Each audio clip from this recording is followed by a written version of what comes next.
Hi everyone, कैसे हो आप सभी लोग। आई होप आप सभी बहुत अच्छे होंगे और आप जो है अपनी अपकमिंग एग्जाम्स के लिए बहुत अच्छे से प्रिपेयर कर रहे होंगे।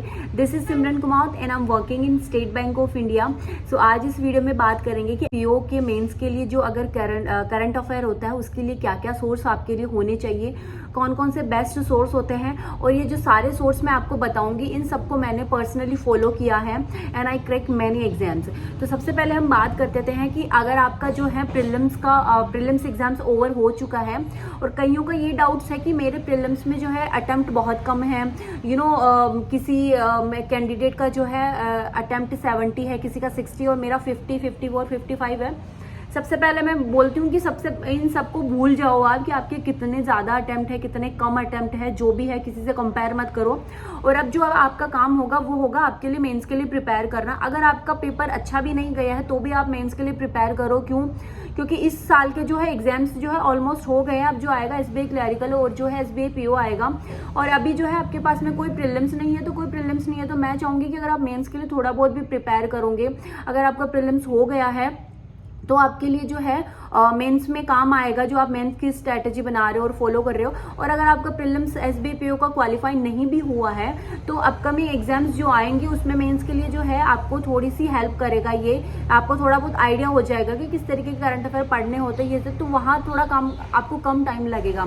तो आई होप आपको ये चीज़ें अंडरस्टैंड हो रही होगी कि जितने भी अटेम्प्ट हो प्लीज़ उनको सबको भूल जाइए और मेंस के लिए प्रिपेयर करना चालू कर दीजिए।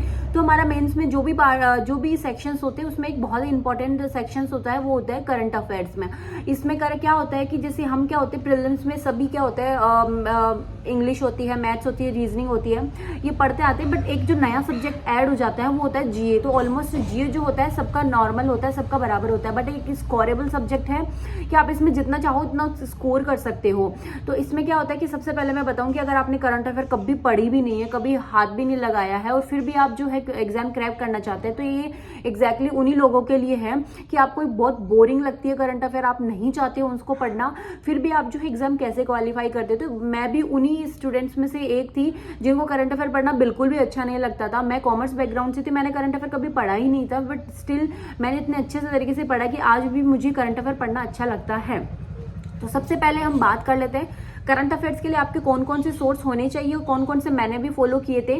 कि मैं जिस हायरार्की में बताऊं तो उसका मतलब है कि जो इजी टू मैं आपको मॉडरेट चैनल बताऊंगी। कि सबसे पहले आपको जो है एक चैनल है अड्डा 247 जिसमें आशीष सर पढ़ाते हैं, वो परचम क्लासेस है जहाँ पे रिचा मैम पढ़ाती है, और उसके अलावा अफेयर क्लाउड्स है, और उसके अलावा स्टडी आईक्यू है जहाँ गौरव सर पढ़ाते हैं। मीन ये 4 अगर चैनल को अगर आप फॉलो कर रहे हो फॉर करंट अफेयर्स, उसके अलावा अगर आप किसी चैनल को फॉलो नहीं भी कर रहे हो और रेगुलरली आप जो है इन 4 चैनल को अपने 2-2, 3-3 घंटे दे रहे हो, मैंने आपको मिनिमम 3 घंटे तो जो है देना पड़ेगा। क्योंकि आपका जो मेंस एग्जाम्स होगा वो भी नेक्स्ट मंथ जो है देखा जाए तो आपके पास में 40-45 डेज, इन 40-45 डेज में अगर आपने कभी करंट अफेयर पढ़ा भी नहीं है बट स्टिल आप डेली के 3 आवर जो है इन चैनल को दे रहे हो और अच्छे से पढ़ रहे हो तो भी आप इतना तो क्वालिफाई कर सकते हो कि आपकी कट ऑफ क्वालिफाई हो जाएगी। तो देखो सबसे पहले मैंने अड्डा 247 बताया आशीष सर का, कि अगर मैं जो क्या करती पहले लिखा करती थी कि मुझे पता होता था कि मेरा एग्जाम क्वालिफाई होगा नहीं होगा बट स्टिल मुझे लिखना पड़ेगा क्योंकि करंट अफेयर वीक था। तो मैं जब लिखती थी थोड़ा बहुत अंडरस्टैंड होता था। अगर अभी आप जो है लिख भी नहीं रहे हो तो उनके डेली सेशंस होते हैं, आप डेली सेशंस को देखो, और उनके वीकली भी आते हैं और उनके मंथली भी आते हैं। आशीष सर जो है अच्छे से डीपली पढ़ाते हैं, सब कुछ होता है उसमें, बैंकिंग अवेयरनेस भी जो है आपका क्वालिफाई हो जाता है। और काफ़ी सारे कैंडिडेट का पूछना होता था कि करंट अफेयर और बैंकिंग जो है अवेयरनेस में इसमें क्या डिफरेंसेस होता है, हमें बिल्कुल आइडिया नहीं है। देखो करंट अफेयर जो होता है वो जो भी करंट नेशनल न्यूज़ होती है, नेशनल इंटरनेशनल होती है, वो सब होता है।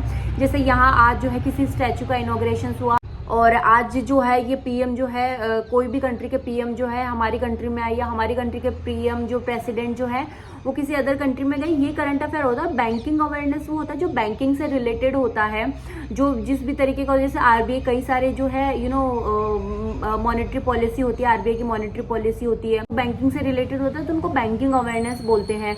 बैंक के हेडक्वार्टर्स कहाँ होते हैं, सारे बैंक्स के हेडक्वार्टर्स, उनके MD, CEO, RBI related RBI news, ये सारी क्या होती है बैंकिंग अवेयरनेस होते हैं।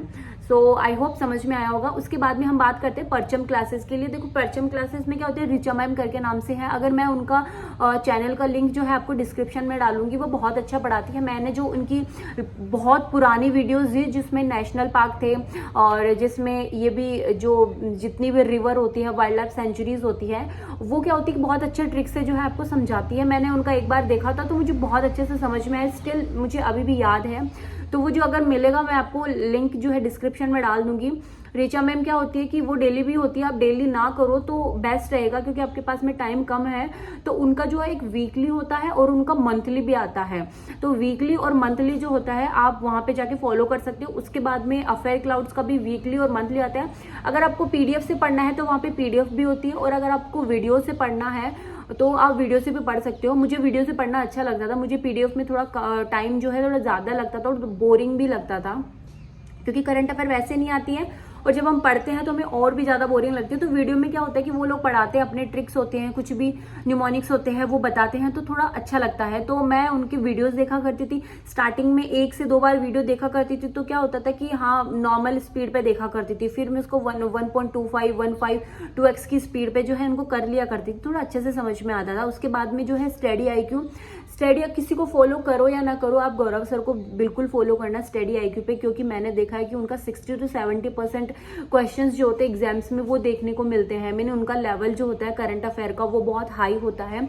आपको जो वो भी पढ़ाते हैं, जो भी चीजें मीन बताते हैं, और एग्जैक्टली वो क्वेश्चंस नहीं आते बट उनसे रिलेटेड क्वेश्चंस जो होते हैं वो एग्जैक्टली आते हैं। तो मैं चाहूंगी कि अगर इसी चैनल को आप फॉलो कर रहे हो नहीं कर रहे हो, बट आप गौरव सर को फॉलो करो। आप चाहते हो कि चारों चैनल को फॉलो नहीं कर पाते हो तो स्टडी IQ को आप जो है सिंगल फॉलो कर सकते हो, बट अच्छे मार्क्स लाने हैं तो आप चारों चैनल्स को फॉलो कर सकते हो।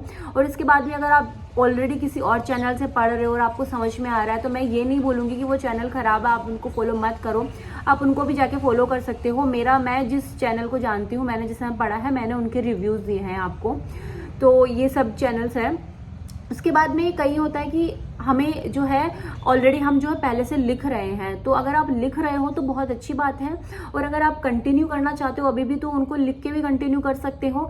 और कईयों का होता है कि हमने अभी तक स्टार्ट भी नहीं किया है, तो अगर आप लिखोगे थोड़ा टाइम लगेगा, तो उनको आप जो है बार बार देखो।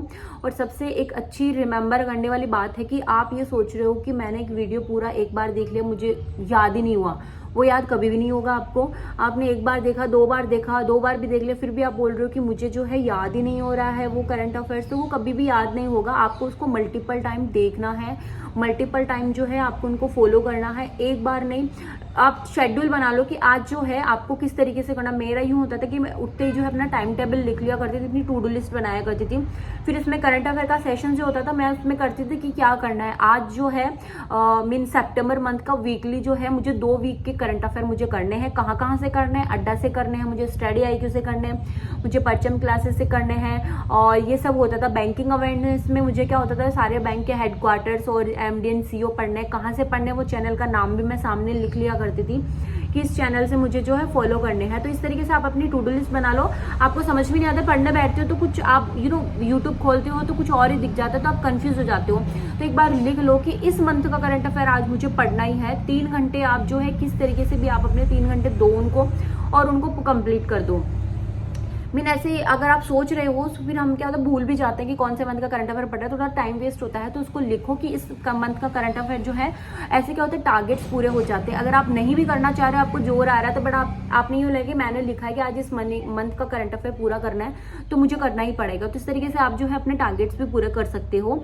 सो आई होप आप सभी को समझ में आया होगा। करंट अफेयर के लिए जो है ये सारे सोर्स मैंने आपको बताया, पर्सनली मैंने फॉलो किया है इन सारे सोर्स को, और मैं आपको भी रिकमेंड करूंगी अगर किसी और अदर चैनल को फॉलो कर रहे हो, वहां से आपको लग रहा है कि आपको आउटपुट मिल रहा है, तो दैट इज गुड, आप उनको भी फॉलो कीजिए।